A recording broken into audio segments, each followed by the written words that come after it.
Hello friends, welcome to my channel optometry Hindi special. I am consultant optometrist. तो आज हम इस वीडियो में आपको बताने वाले हैं कि एक एंटी फंगल ट्रीटमेंट क्या होता है और एक एंटी फंगल ट्रीटमेंट आई के कौन से डिजीज में दिया जाता है।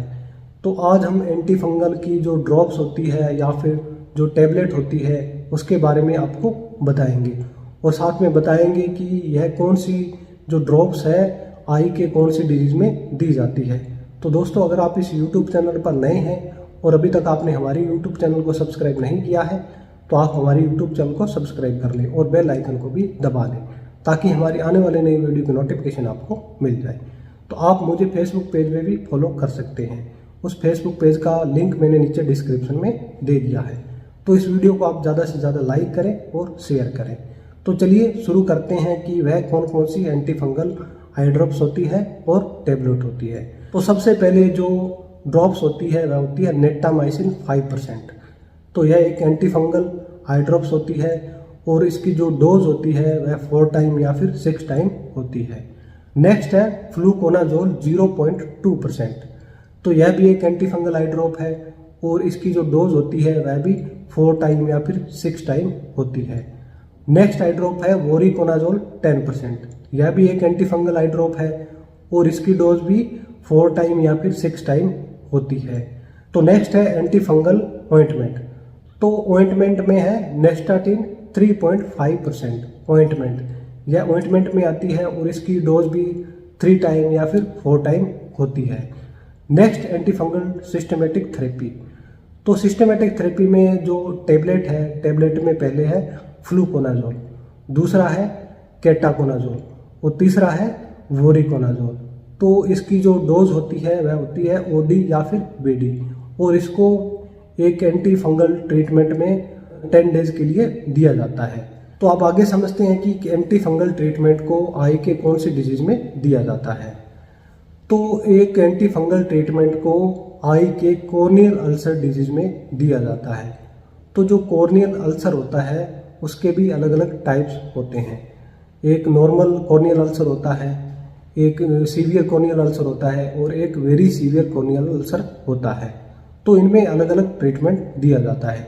तो जो मैंने ट्रीटमेंट बताया है तो उसको एक साथ इकट्ठा नहीं दिया जाता है। तो एक पेशेंट का पहले स्लिट लैंप पे एग्जामिनेशन किया जाता है और उसकी आंख को फ्लोरोसेंट डाई से स्टेन की जाती है और स्टेन की ग्रेडिंग देखी जाती है। जो कॉर्नियल अल्सर है वह नॉर्मल है या फिर सीवियर है या फिर वेरी सीवियर है और उसके अकॉर्डिंग ही एक एंटी फंगल ट्रीटमेंट दिया जाता है।